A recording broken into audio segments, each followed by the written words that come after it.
Donc aujourd'hui, nous recevons Michel Offerlé. Bonjour. Bonjour. Donc Michel Offerlé, vous êtes sociologue, enseignant-chercheur à l'École normale supérieure. Tout à fait.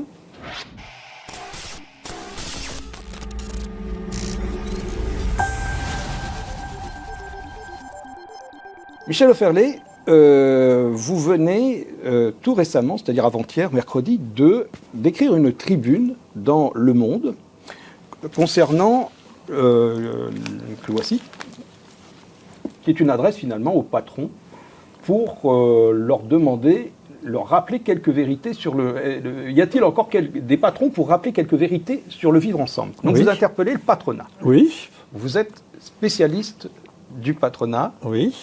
Oui, c'est-à-dire que si vous voulez, donc j'ai travaillé depuis maintenant à peu près une quinzaine d'années sur le patronat, parce que personne ne veut travailler sur le patronat. Il y a beaucoup de gens qui travaillent sur les syndicats, c'est très bien. Il y a beaucoup de gens qui travaillent sur les mouvements sociaux, c'est très bien. Mais je pense que cette drôle de bête qui s'appelle le patronat et les patrons méritent aussi, justement, comme tout partenaire ou comme tout adversaire, d'avoir également ses chercheurs. Alors, je ne suis pas tout seul, il ne faut quand même pas non plus se tromper. Il y a eu pas mal d'historiens, il y a des sociologues, des politistes, et puis j'ai pu entraîner derrière moi aussi un certain nombre donc, de jeunes chercheurs qui ont fait leur thèse donc, ou des mémoires pour mieux connaître comment fonctionnait justement donc, le patronat, et particulièrement le patronat français. Bon.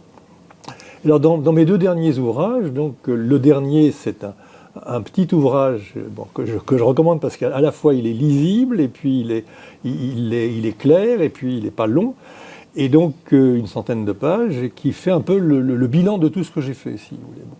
Et donc auparavant j'ai travaillé à la fois donc, sur les organisations, comment le patronat s'organise, parce que c'est pas non plus évident, hein, comme de quelle manière il y a eu également une histoire du syndicalisme français, il y a une histoire donc de l'organisation patronale française. Après, j'ai travaillé à partir d'entretiens. Là, c'est un bouquin collectif avec mes étudiants donc, sur le métier de patron. Et donc là, c'est Patron en France 2017. Et puis, il y a 3 ans, donc, c'était les patrons et la politique. Parce qu'effectivement, c'est un peu quelque chose, donc, avec beaucoup de fantasmes. Hein, on a l'impression que les patrons manipulent les politiques, etc. etc. Bon. Et donc, j'ai voulu faire une enquête donc, assez longue où j'ai pu interviewer à la fois donc, des patrons en politique, donc des gens qui ont été patrons et qui sont devenus des députés, voire des ministres. J'ai pu interviewer également des petits patrons qui sont devenus maires d'une commune ou bien qui avaient effectivement donc, des engagements dans l'espace public. Et puis j'ai également pu discuter assez longuement avec des patrons du CAC 40 sur justement les formes d'engagement et la manière dont ils se situaient par rapport à la politique. Bon. Voilà. Et donc tout ça m'a amené ensuite donc, à faire donc, ce dernier livre qui est un peu un livre de synthèse. Je ne sais pas si ce sera le dernier, mais en tous les cas, probablement c'est un livre de synthèse. Et donc, il est sorti il y a quelques semaines et il est tombé en pleine actualité, puisqu'effectivement, désormais, les patrons, on s'intéresse moins sur ce qu'ils font, parce que là aussi, je décris dans ce livre ce qu'ils font, qu'est-ce que c'est qu'être devenu patron, et puis je fais également donc un certain nombre donc d'incises du côté donc des caricatures, des films, puisque le patron est aussi un objet à la fois assez ridicule, hein, et assez dans les caricatures, dans les bandes dessinées. Bon, vous voyez le patron dans les Simpsons, vous voyez Picsou, etc., etc. Vous voyez toutes les caricatures avec le cigare au lèvres et puis le chapeau de forme. Et donc j'ai commencé par cela, et puis après je déroule, si vous voulez, pour montrer qu'est-ce que c'est que la structure du patronat, qu'est-ce qu'ils ont comme diplôme, d'où ils viennent, est-ce qu'il y a beaucoup d'anciens ouvriers patrons, etc. etc. Bon. Et puis, donc l'actualité m'a rattrapé, pour être en dire, et donc je vais plutôt vous parler de ça, puisque visiblement c'est plutôt ça qui vous intéresse. Bon, pas seulement. Mais en tous les cas, si vous voulez, donc les patrons, c'est à l'heure actuelle donc un objet d'interrogation pour quelqu'un comme moi, bon, puisque donc les élections européennes ont eu le résultat que nous connaissons donc il y a maintenant une dizaine de jours, qu'on est en pleine campagne pour les élections législatives, et qu'il y a eu toute une série donc d'interrogations au sein des patrons, à la fois les patrons individuels et puis les patrons collectifs, pour savoir qu'est-ce qu'ils allaient faire. Bon, est-ce qu'ils allaient prendre position clairement, est-ce qu'ils refusaient de prendre position vis-à-vis notamment, alors sur l'adversaire habituel, c'est plutôt la gauche, effectivement. Donc là, là, c'est différent. Là, c'est différent, et donc, d'une certaine manière, là, il y a un autre inconnu, c'est le Rassemblement national qui les intéresse à double titre. Parce que, d'une part, il y a un certain nombre donc non négligeable de chefs d'entreprise qui sont des électeurs du Front National. Alors on pourra revenir si ça vous intéresse, Oui. parce que c'est un peu compliqué du point de vue des sondages, d'arriver à voir quel parti.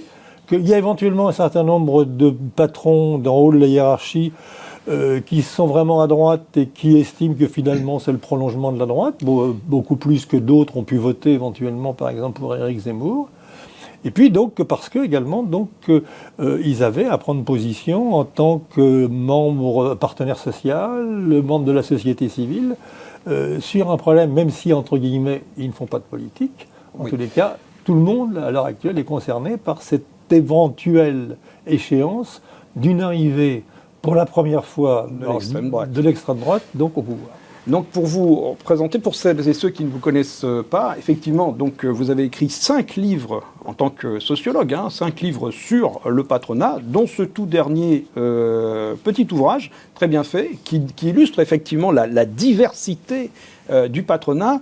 Et donc on va le présenter ici, ça s'appelle Patron, c'est dans une collection où c'est des mots, c'est des mots. On m'a demandé, vous faites patron, comme il y en a certains qui ont fait féminisme, tradition, race, classe, il y en a un sur la classe aussi. Oui, j'ai vu cela, et donc effectivement on est assez surpris de la grande diversité, parce que c'est pas du tout une catégorie sociologique homogène. On va de l'auto-entrepreneur jusqu'au grand patron du 440, effectivement c'est ce qu'on découvre. Par contre, justement, on voit qu'il y a quand même des organisations patronales qui, elles, aujourd'hui, prennent ou ne prennent pas position. Et il y a cette période, effectivement, très particulière qui m'avait amené, il y a quelques temps de cela, à y compris me tourner vers vous, puisque nous avions fait un numéro spécial sur l'extrême droite. Et si vous le permettez, je vais citer ce que vous me disiez à l'époque, puisqu'on s'intéressait justement sur le positionnement du patronat sur l'extrême droite. Et là, lorsque je vous interrogeais, vous disiez les organisations patronales ont pendant de nombreuses décennies évité tout contact, toute connivence avec le FN, mais le cordon sanitaire qui existait sous Parisot est en train, enfin vous dites qu'il est en train de sauter. Voilà, il est en train de sauter. Alors aujourd'hui, ça c'est une interview que nous avions fait il y a 3 ou 4 mois, je ne sais plus. Donc les élections législatives sont passées et vous vous exprimez dans Le Monde il y a 2 jours pour dire, mais attendez, est-ce qu'il y a encore des patrons pour dire quelques vérités sur le vivre ensemble? Qu'est-ce que ça veut dire? Qu'est-ce que c'est le positionnement aujourd'hui du patronat? On voit qu'il a évolué. D'accord. Alors, je vais revenir tout à fait sur le début de votre intervention, justement. Pour avoir ça dans la tête, il faut avoir effectivement, il faut se rendre compte que le patronat, enfin les patrons, la PCS2 de l'INSEE, patron, artisan, commerçant, chef d'entreprise, est la catégorie la plus hétérogène qui soit, à la fois du point de vue économique, puisque vous avez des gens qui travaillent, qui sont patrons et qui gagnent le SMIC, jusqu'à Bernard Arnault, le PDG de Stellantis, de France, etc. Bon, vous avez des gens également qui sont patrons et qui n'ont pas de diplôme, qui se sont formés eux-mêmes, qui sont d'anciens ouvriers ou qui ont un CAP, un BEP et qui sont montés leur boîte, jusqu'à des gens qui ont sorti des grandes écoles. Et puis du point de vue social, vous n'avez rien à voir effectivement du point de vue relation sociale entre des grands patrons qui font partie de grands clubs justement où ils rencontrent donc les élites politiques, de la presse, etc. Et puis des petits patrons qui vivent avec leurs copains, avec leurs amis, etc. Bon. Donc c'est ça qu'il faut avoir en tête, puisque généralement on parle des patrons, effectivement, moi, je parle toujours des mondes patronaux, si vous voulez, effectivement. Bon. Et ces mondes patronaux sont effectivement très divers. Ce qui fait que ça a amené d'une certaine manière donc les organisations patronales, dans un premier temps, à être très méfiantes. Parce que, d'une part, il y a l'idée, on ne fait pas de politique. Alors, effectivement, bien entendu, les patrons font de la politique, mais peut-être pas de la politique électorale. C'est-à-dire qu'ils appellent rarement, si vous voulez. Il Il y en a quelques-uns qui sont considérés comme proches éventuellement de la droite ou comme proches de la gauche. Bon, il y a eu quelques patrons de gauche. Hein. Bon, mais généralement, ils se taisent. Et moi, quand je les ai interviewés, ils m'ont dit je ne vais pas vous dire mon vote. Ça ne vous intéresse pas et ça risquerait de me mettre en porte-à-faux avec d'une part mes salariés, parce que je n'ai pas éventuellement non plus à leur donner de consignes de vote. L'un l'avait fait en 2017, donc le PDG des boulangeries Paul, par exemple, ça a été un tollé, parce qu'il a dit, au nom de mon entreprise, j'appelle donc tous les gens à voter pour les Républicains. Bon, ça a été un tollé. Bon, et donc, ils se méfient toujours de cela, parce que ça peut engager leur entreprise, et ça peut les engager vis-à-vis des salariés, vis-à-vis des consommateurs. Il peut y avoir des consommateurs qui disent, celui-là, il vote comme ça, on va le boycotter. Hein. C'est qu'un peu aussi, peut-être moins maintenant, mais il y a encore 10 ou 15 ans, dans certaines villes, quand on savait qu'un tel était Front National, éventuellement, il pouvait y avoir des gens qui disent, moi, je ne vais pas aller chez mon boucher Front National. Hein. Là aussi, ça a récemment sauté. Ce qui fait que, récemment, par rapport à votre question, c'est qu'il y a eu un cordon sanitaire, notamment Laurence Parisot avait fait un livre là-dessus, et il y a eu malgré tout appel à voter au deuxième tour pour Macron, en 2022, donc par exemple Geoffroy Roux de Bézieux. Et donc, il y avait ce cordon sanitaire. Et ce cordon sanitaire, il s'est progressivement, si vous voulez, fissuré, parce que le nombre donc, de gens qui se reconnaissaient dans le Front National a augmenté. Et que dans une certaine partie de la France, d'une certaine manière, et on le voit à l'heure actuelle, c'est-à-dire que les barrières se lèvent. C'est-à-dire que toute une série de gens qui, auparavant, éventuellement, se taisaient, sont prêts éventuellement à le dire. Alors, bien entendu, les trois organisations, là aussi ce matin, justement, à la réunion... parce qu'on nous écoute peut-être avec une distance de temps, mais effectivement, ce matin, il y a eu une audition par le patronat de l'ensemble des candidats pour les législatives. Et vous y assistiez. Alors, racontez-nous. Alors, j'y assistais. C'était assez formel, parce que les questions n'ont pas été très, très, très méchantes. Il n'y a pas eu tellement de questions pointues, mais il y avait donc... il y avait à la fois... Donc, ils devaient inviter quand même deux de l'actuel gouvernement, ou apparenté. Il y avait Édouard Philippe, et puis il y avait le maire. Et puis il y avait deux, donc pour le nouveau Front populaire, il y avait donc Boris Vallat, et puis également donc Éric Coquerel. Il y avait Jordan Bardella, alors là, qui était pour la première fois justement avec Éric Ciotti, et puis il y avait, je ne sais pas pourquoi, il y avait Bruno Retailleau, qui était pour les Républicains. Voilà. Et donc c'était un exercice donc, qui est un exercice habituel. Et donc là, c'est pas, si vous voulez, anormal, parce que c'est pas quelque chose qui est, si pas vous si voulez... habituel que ça. Maintenant, quand même, il y a des auditions depuis plusieurs années. Et donc, de la même manière, si vous voulez, ce qui s'est passé... Il y a quelques années, on n'interviewait pas le mais simplement parce que ça s'est également banalisé. C'est-à-dire que, tout simplement, qu'est-ce qui s'est passé ? Également, la presse a commencé à les inviter, si vous voulez. La presse a commencé à les inviter. Il y avait pas... Et puis également, Macron a fait 2 débats, alors que Chirac avait refusé justement de faire un débat avec Le Pen. Il a commencé en 2017, il l'a fait en 2022, si vous voulez. En 2012, la question ne s'est pas posée puisque c'était Hollande-Sarkozy. Mais après, il y a eu donc d'une certaine manière une forme de reconnaissance, comme quoi c'était un parti qui était différent des autres, mais pas complètement différent des autres. Alors, par contre, effectivement, donc les organisations patronales, elles ne reçoivent pas en dehors de ce cadre-là, en principe, donc des dirigeants. Des dirigeants du FN. Parce qu'on a eu quand même quelques précédents. Alors ça, c'est, si vous voulez, là c'est effectivement si vous voulez, il y a à l'heure actuelle, ça bruisse dans les milieux journalistiques parisiens. Est-ce qu'ils mangent ensemble? Est-ce qu'ils mangent pas ensemble? On parle éventuellement que le FN aurait loué un appartement donc discret à Paris pour recevoir des grands patrons, etc., etc. Et donc en tous les cas, l'idée c'est qu'on les reçoit officiellement pour donc faire les débats lors des élections.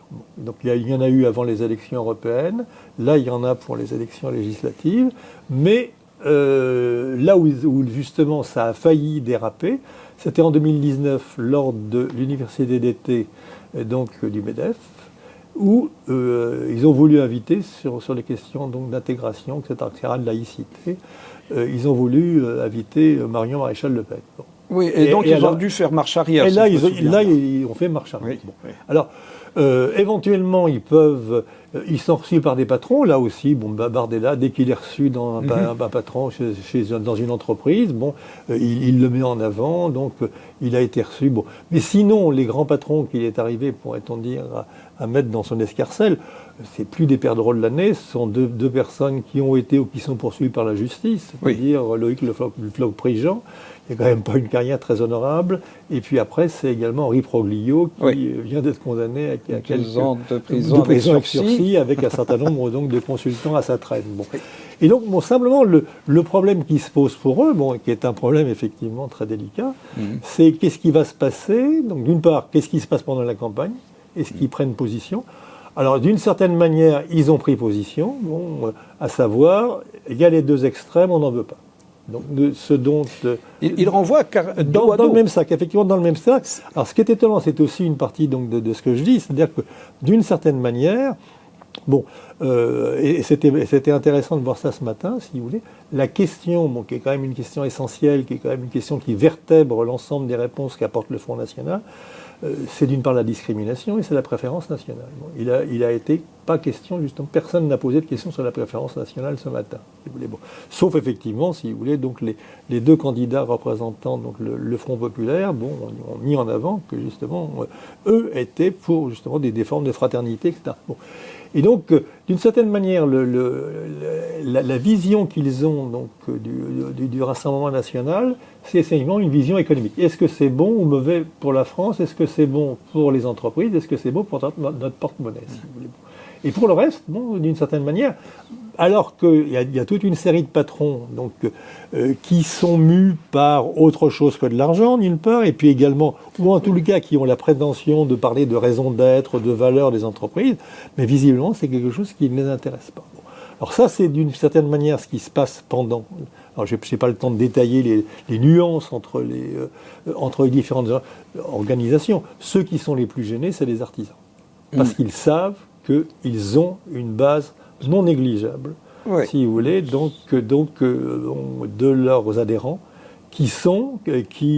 et parfois qui font du prosélytisme. Donc là aussi, un coiffeur peut éventuellement, lorsqu'il sent que ça peut aller, commencer à parler avec ses clients. Éventuellement, ça peut être un patron de bistrot. C'est là que sociologiquement, on a le plus de votes pour l'extrême droite parmi les patrons.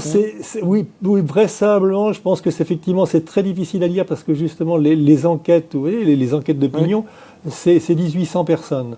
Et sur 1800 personnes, si vous voulez, il va y avoir combien? Il va y avoir 60, 80 patrons. Et donc il suffit qu'on bascule un peu vers du côté éventuellement du numérique, du côté des patrons high-tech, des patrons plus diplômés par rapport aux patrons moins diplômés, parce que là aussi, chez les patrons, plus on est diplômé, aussi, moins on vote pour le Front National, comme dans l'ensemble de la population. Donc il suffit, si vous voulez, de quelques personnes qui faussent l'échantillon, ce qui fait que moi, je suis au jour le jour quasiment donc, le sondage de l'IFOP, le rolling, et je l'ai dépouillé depuis le mois d'avril, on a de 25 à 48%. Donc ça peut être quasiment du simple au double. C'est-à-dire qu'il y a certaines enquêtes qui disent qu'il y a 25% des artisans qui votent pour le Rassemblement national, ce qui est en dessous de la moyenne, et il y en a d'autres qui disent 48%, donc ce qui est très au-dessus de la moyenne. Alors vraisemblablement, sans que je puisse le préciser, en tous les cas, vraisemblablement, même si on n'est pas... c'est maintenant, le Front National a diversifié sa base sociale. C'est plus le poujadisme dont on parlait, où c'était un mouvement d'artisans de petits commerçants, si vous voulez. Là, vous avez une diversification de la base sociale, dans lesquelles les artisans commerçants pèsent relativement peu, numériquement, parce qu'ils ne sont pas très importants, mais ils peuvent peser un peu plus, parce que, d'une part, par leur organisation, et puis parce qu'éventuellement, ça peut être aussi des agents de sociabilité qui diffusent éventuellement des thèmes qui sont dans l'air du temps, une espèce donc de front national d'atmosphère qui baigne comme ça, donc, et dans lesquels se reconnaissent un certain nombre de communautés, si vous voulez, voilà. Donc, donc sociologiquement parlant, les grands patrons, d'une manière générale, ont tendance à ne pas s'exprimer, ou très peu. Vous me confirmez non, là je vous dis, dans les entretiens, il y en avait un ou deux qui me disaient, oui, moi j'ai été rocardien, je vote toujours à gauche, Il y en a un autre qui me dit, je suis conseiller municipal d'Avignon, et donc effectivement, je me retrouve dans la gauche. Bon, c'était généralement la gauche modérée. Oui, la gauche modérée. Par contre, donc, une base sociologique des artisans, de tout ce qui faisait effectivement dans les années 50 le mouvement pluraliste, qui lui est très fortement... C'est vraiment ça, mais c'est pas seulement ça. Je pense qu'il y a également, si vous voulez, un certain nombre donc de gens, parce que là aussi, le Front National a cru, parce qu'également, il a recueilli dans son sein des transfuges des Républicains ou de Debout la France. Hein. Donc le préposé donc aux finances, Jean-Philippe Tanguy, député de la Somme, c'est quelqu'un qui est passé par Debout la France, si vous voulez. Bon. Et donc vous avez eu aussi récemment un glissement de gens qui étaient pour l'union des droites et pour lequel, finalement, c'est ce qu'a fait Ciotti, la différence entre l'aile droite des Républicains et puis le Front National n'était pas tellement difficile à passer, surtout lorsqu'il y a éventuellement des intérêts de réélection derrière, si vous voulez. Bon. Et donc là aussi, par rapport à cela, on ne peut pas savoir ce que ça peut donner, mais alors je ne vais pas faire des caricatures, mieux vaut Hitler que le Front populaire, hein, c'est un vieux truc d'il y a 80 ans, mais à la limite, certains seraient prêts à dire, le programme de LFI, parce qu'effectivement c'est LFI qui est mis en avant constamment, est plus dangereux que le programme du Rassemblement national. Bon, et puis de toute manière, il y a aussi l'idée business is business, et donc ça veut dire qu'on va donc... s'il est au gouvernement, il faudra bien qu'on traite avec lui. Bon. Avec cette idée aussi que c'est que je dis dans l'article, à savoir certains d'entre eux on peut éventuellement s'en occuper, parce que c'est vrai qu'ils vont manquer d'experts de toute manière. Si par hasard et par malheur ils sont pouvoir être ceux qui vont apprendre ils vont apprendre, et puis d'une certaine manière ils apprennent vite, puisqu'à l'heure actuelle, si vous voulez, il y a toute une série donc de dispositions dans le programme du Rassemblement national qui sont en train de disparaître. Et donc ce qu'a dit Bardella ce matin, il a répété sa phrase, qu'il est vraiment très content de lui. L'économie, c'est beaucoup de conviction et beaucoup de pragmatisme. Et puis, d'une certaine manière, on va rien faire, on attend l'audit, et puis on va voir quelle est notre capacité budgétaire. Ce qui veut dire qu'ils sont prêts éventuellement à renoncer à toute une série de choses. À beaucoup de choses. Sauf éventuellement, là aussi, c'est ce qu'il est, sauf éventuellement à des choses. Les deux points qui vont rester du programme, c'est justement la sécurité et l'immigration. Alors, je vais poser juste une dernière question, parce qu'on va déparder un petit peu le temps qui nous est imparti. Votre tribune a eu lieu, est publiée dans Le Monde, c'était mercredi, mais enfin, c'est-à-dire mardi, jusqu'à présent, donc vous accusez, enfin, je ne sais pas si en tout cas, vous interpellez le patronat sur le fait qu'il ne s'exprime pas. Alors depuis, il y a eu quand même un ou deux changements. D'abord, le premier changement, c'est qu'on a vu Patrick Martin, le président du MEDEF, s'exprimer. Il a fait une tribune dans Le Monde, renvoyant effectivement dos à dos LFI. C'est dans le Figaro, je crois plutôt. Oui, et donc il s'est positionné. Et puis nous avons aussi une réaction que j'ai lue ce matin dans la presse régionale de Sophie Binet, qui dit « Je suis très en colère ». Puisque on est en train de faire la non-expression. Je suis très en colère sur le fait qu'il n'y ait pas d'expression du patronat qui espère, je traduis très rapidement, un scénario à la Mélanie. Vous analysez un petit peu ça aussi? Alors, de cette manière, je pense que il reste encore 10 jours, c'est relativement peu, mais c'est beaucoup. J'ai appris qu'à la suite, alors c'est pas moi qui suis responsable, qu'à la suite de ma tribune, ils ont écrit aux journalistes du Monde qu'il va y avoir effectivement un appel collectif. Alors je ne sais pas dans quel terme. Est-ce que ça va être un appel collectif, si vous voulez, général, renvoyant dos à dos les experts, et qui va peut-être être publié dans Le Monde de demain. Il y a également, il y en a quand même quelques-uns. Hein. Il y a quand même également donc Pigasse, qui est donc actionnaire du Monde, etc., etc. Qui lui, il était intervenu, je l'ai entendu ce midi à la radio, de manière très très claire, à savoir donc non seulement il reprend la vieille désignation pour lui, le RN c'est l'extrême droite et c'est la peste brune, il reprend l'expression de peste brune, et que ensuite pour lui il appelle non seulement donc à faire barrage à l'extrême droite, mais à voter pour le Front populaire. Donc il y en a quand même quelques-uns, si vous voulez. Bon, et donc là aussi, on ne va pas non plus dire que c'est un bon patron, parce qu'il faudrait voir là aussi comment se comporte Pigasse dans toute une série d'autres activités de sa vie. Mais en tous les cas, je pense que il y a quand même des patrons de gauche, hein, ça existe. Bon, mais généralement, ils ont beaucoup de mal, si vous voulez, à se faire entendre.